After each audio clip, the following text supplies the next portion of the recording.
नमस्कार बच्चों, मैं फिर उपस्थित हूँ आपके समक्ष अगले पाठ को लेकर। वो है पाठ 5, जहाँ चाह वहाँ राह।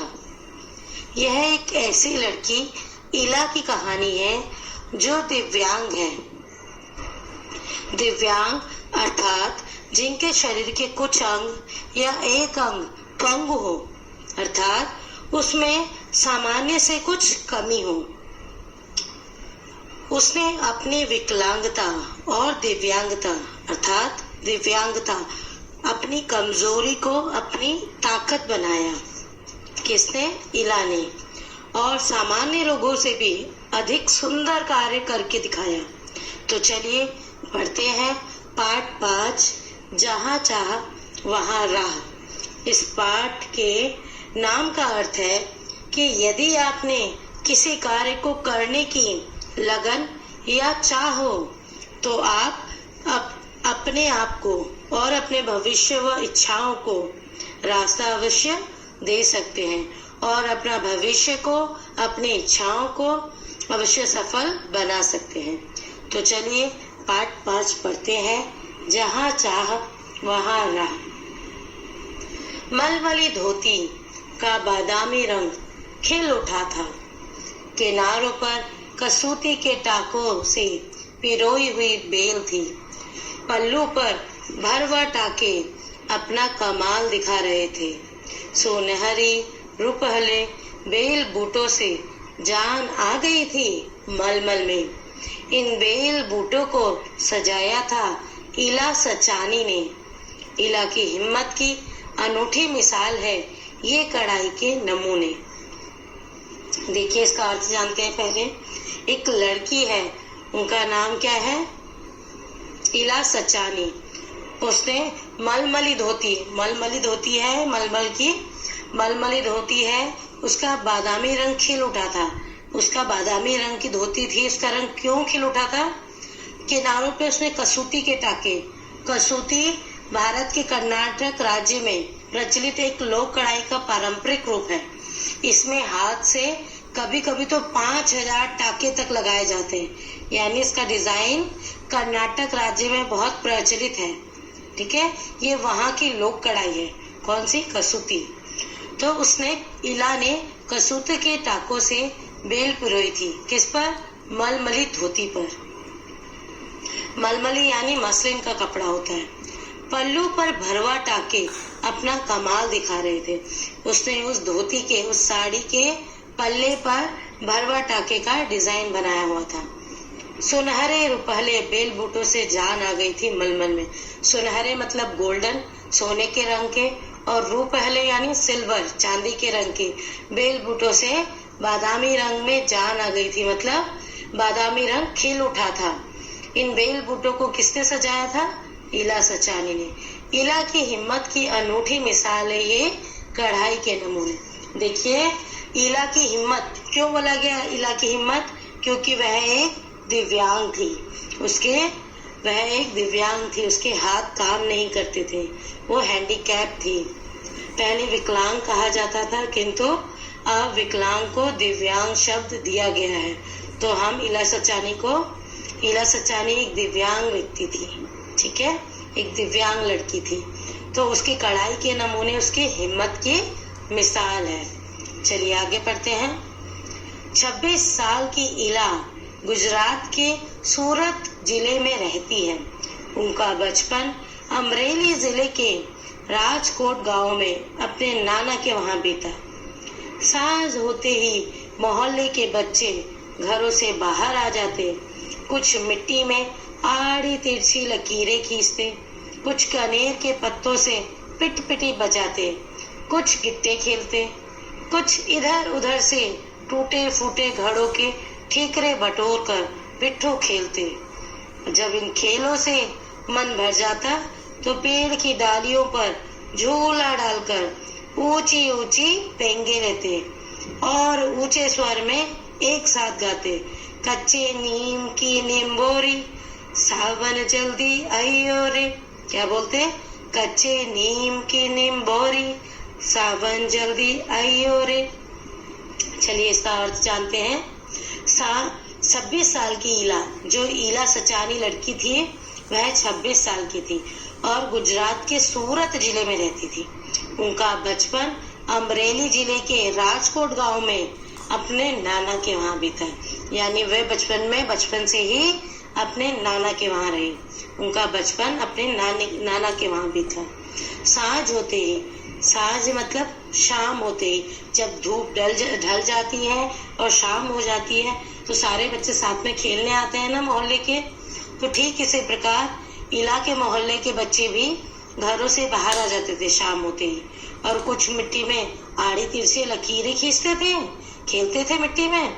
कुछ कनेर के पत्ते, कनेर का एक पेड़ होता है जिसमें पीले रंग के फूल उगते हैं, शायद आपने कनेर के पत्ते देखे भी हो। तो कनेर के पत्ते से पिटपिटी बजाते थे, यानी उसे फोड़ते थे, उससे खेलते थे और पिटपिटी बजाते थे।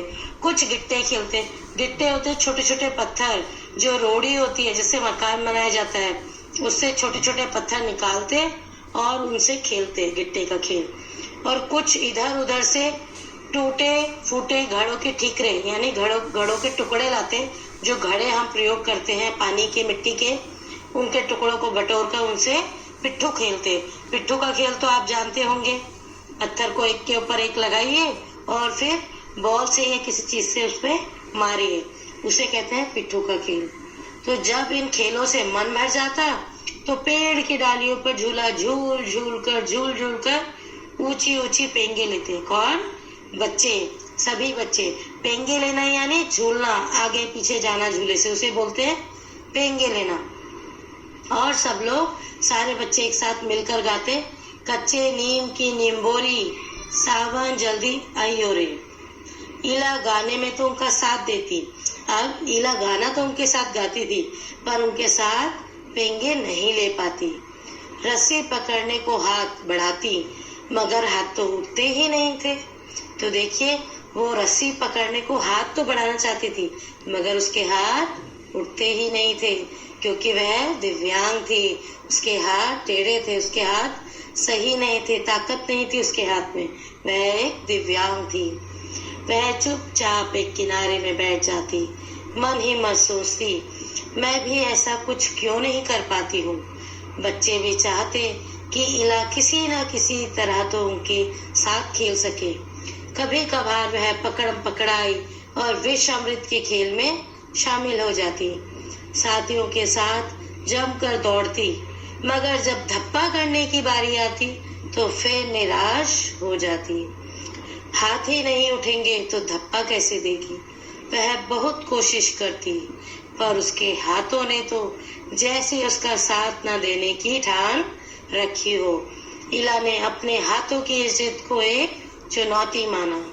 देखिए, जब इला खेलती थी अपने दोस्तों के साथ तो वह उनके साथ मिलकर गाना तो गा लेती थी, लेकिन उनके साथ खेल नहीं पाती थी। कभी कभार पकड़म पकड़ाई और विष अमृत के खेल में शामिल हो जाती थी, उनके साथ जमकर दौड़ती थी, लेकिन जब धप्पा करना होता था, धप्पा करते वक्त तो हाथ से पकड़कर धप्पा करना होता है, किंतु उसके हाथ ही ठीक नहीं थे, उसके हाथों में जान ही नहीं थी, तो वह धप्पा भी नहीं कर पाती थी। पर इला ने अपनी इस जिद को अपनी चुनौती माना।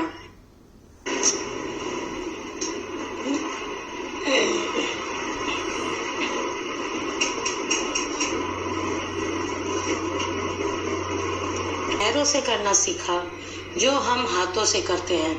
दाल भात खाना, दूसरों के बाल बनाना, फर्श बुहारना, कपड़े धोना, तरकारी काटना, यहाँ तक कि तख्ती पर लिखना भी।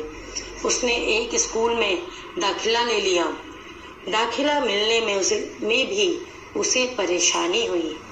कहीं तो उसकी सुरक्षा को लेकर चिंता थी, तो कहीं उसके काम करने की गति को लेकर।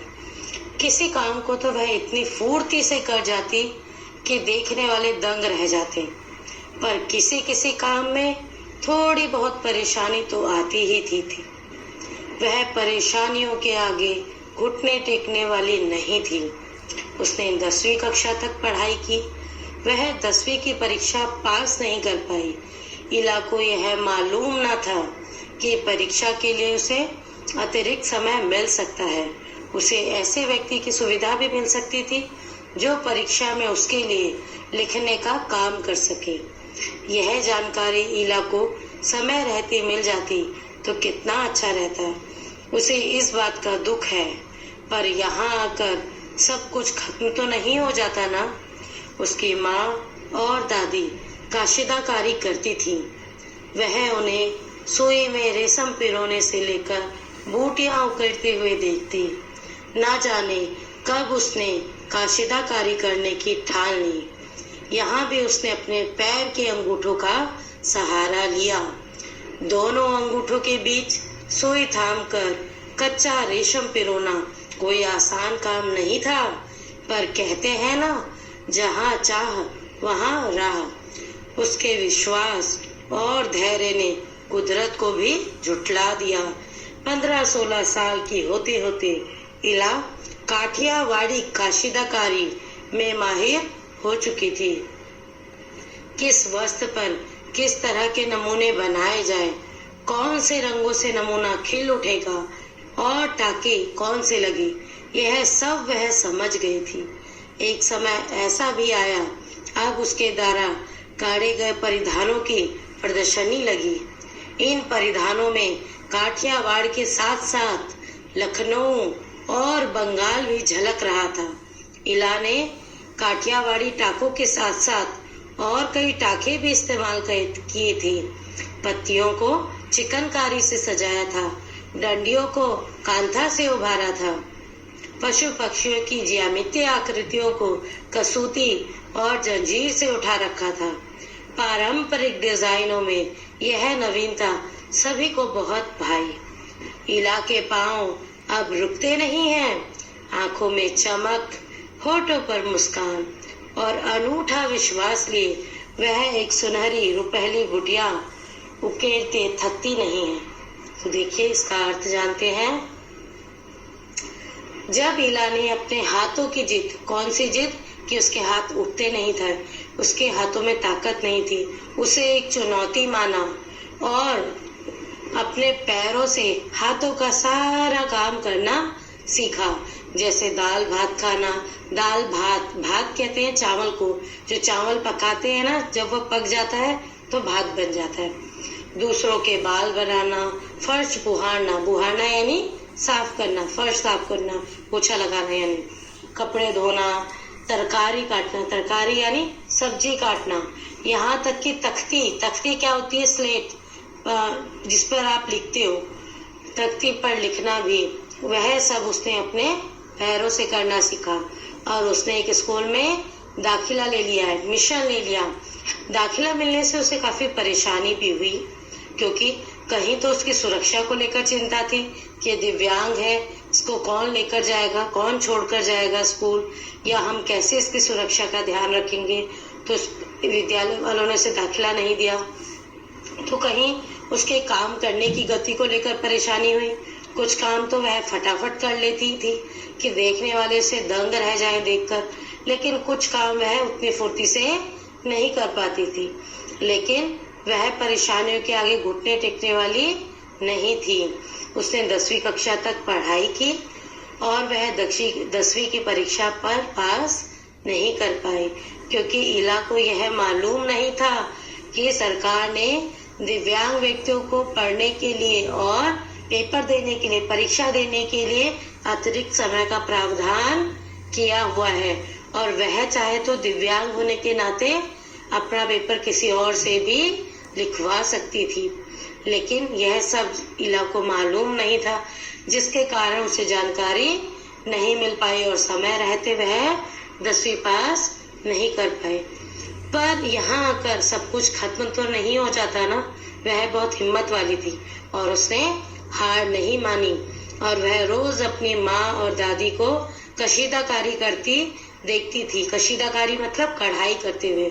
वह उन्हें सुई में रेशम के धागे को पिरोते हुए देखती थी।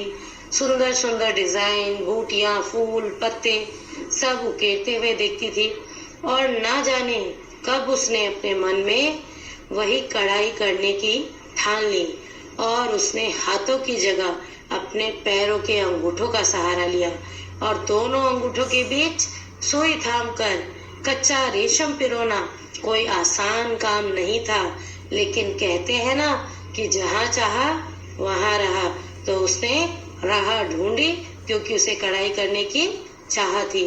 और उसके विश्वास और धैर्य ने ईश्वर को भी झुठला दिया, यानी ईश्वर ने भी उसके आगे घुटने टेक दिए और वह बहुत सुंदर कढ़ाई करना सीख गई। और 15-16 साल की होते होते इला काठियावाड़ी कशीदाकारी, काठियावाड़ी क्या होता है, गुजरात की एक कला है, कढ़ाई है, काठियावाड़ी कढ़ाई, उसमें वो माहिर हो चुकी थी। उसने वस्त्रों पर बहुत सुंदर सुंदर नमूने बनाए और उसे यह भी मालूम था कि कौन से रंग पर कौन सा डिजाइन खिलेगा, कौन सा टाका अच्छा लगेगा, वह सब जान चुकी थी।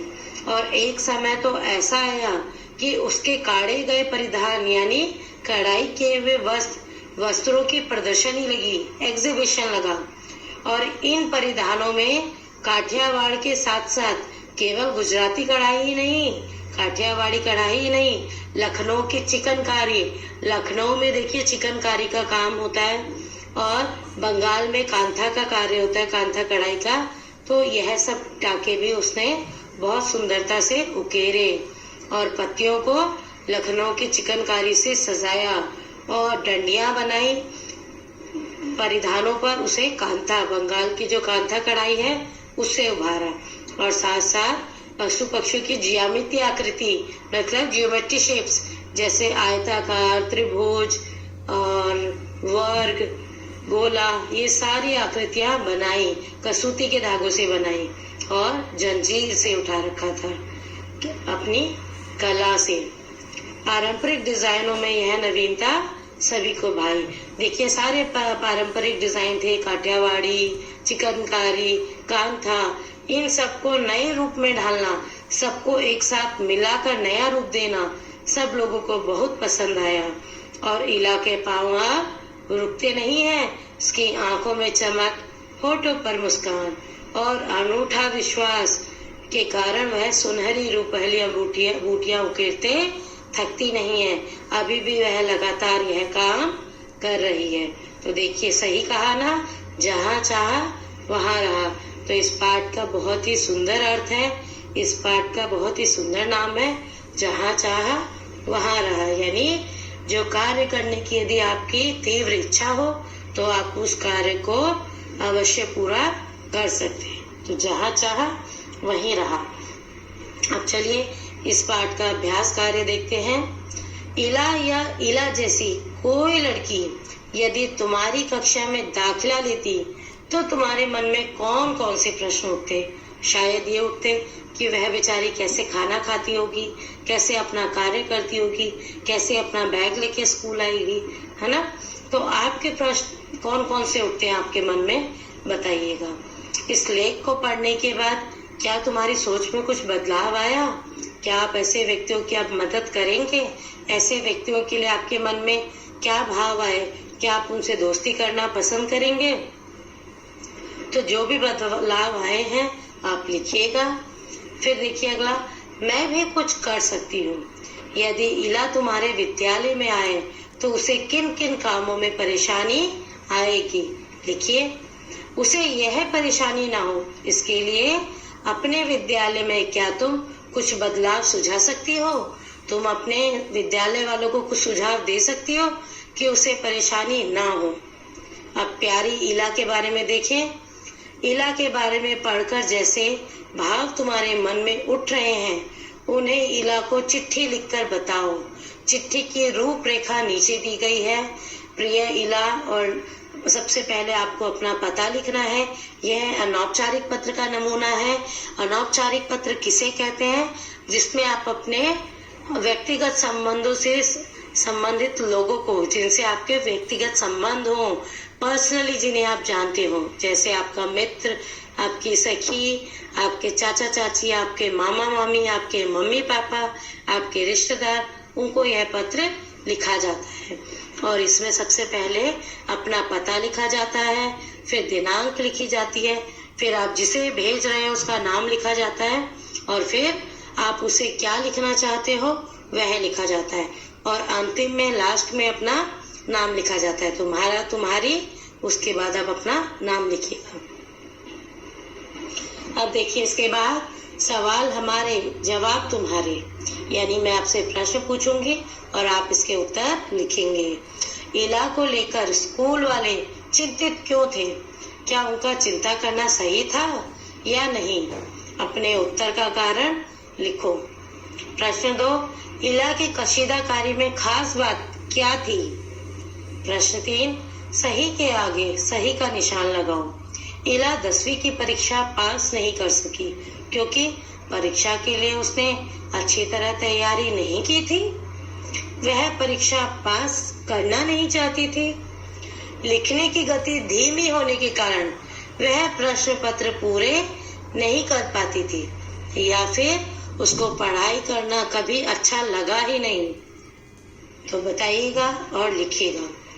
क्या इला अपने पैर के अंगूठे से कुछ भी करना सीख पाती अगर उसके आसपास के लोग उसके लिए सभी काम स्वयं कर देते और उसको कुछ करने का मौका नहीं देते? तो क्या वह अपने सारा काम खुद करना सीख पाती? तो लिखिएगा। अब आते हैं हम कशीदाकारी पर, कढ़ाई पर। तो पहला प्रश्न देखिए, पहला का क। इस पाठ में सिलाई कढ़ाई से संबंधित शब्द आए हैं, उनकी सूची बनाओ। अब देखो कि इस पाठ को पढ़कर तुमने कितने नए शब्द सीखे। काफी शब्द आया ना, टाके आया है और कढ़ाई से संबंधित चिकनकारी, कांथा, कशीद, कांथा, बहुत सारे शब्द आए है ना, कसूती। तो आप लिखिएगा। चलिए फिर है ख। नीचे दिए गए सूची में से इन्हीं दो से संबंधित शब्द संज्ञा और क्रिया दोनों ही इकट्ठा करो। संज्ञा आप लोग जानते हैं, मैंने पिछले पाठ में भी आपको बताया था कि किसी के भी नाम को, किसी भी वस्तु के नाम को संज्ञा बोलते हैं, ठीक है। और क्रिया कोई भी काम करना। तो आपको इनमें से दो दो शब्द छांटने हैं। फुटबॉल क्या है? किसी चीज का नाम है या कोई काम करना है? बिल्कुल सही, फुटबॉल संज्ञा है। तो लिखिएगा। और बुनाई, बुनाई यानी कुछ काम करना, बुनाई करना, तो बुनाई क्रिया है। ऐसे ही आप संज्ञा शब्द और क्रिया शब्द इकट्ठा कीजिए, ठीक है। अब देखिए प्रश्न 2।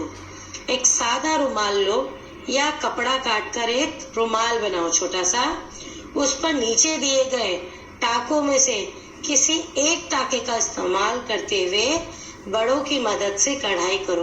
अपनी मम्मी की, बड़ी बहन की मदद लीजिए और जिस प्रकार ये डिजाइन दिखाया गया है, पहले आप पेंसिल से बनाइए या किसी चौक से बनाइए, उसके ऊपर फिर धागे से कढ़ाई कीजिए। तो ये कढ़ाई के नाम दिए गए हैं जंजीर, मछली टाका, भरवा टाका, उल्टी बखिया और खुला हुआ जंजीर टाका। तो ये काम कक्षा के लड़के और लड़कियां सभी को करना है। कढ़ाई का मतलब ये नहीं है कि केवल लड़कियां ही कर सकती है, यह काम लड़के भी कर सकते हैं और दोनों को करना है, ठीक है। तो चलिए करिएगा, फिर मिलेंगे आपसे अगले पाठ के साथ। तब तक बहुत बहुत धन्यवाद।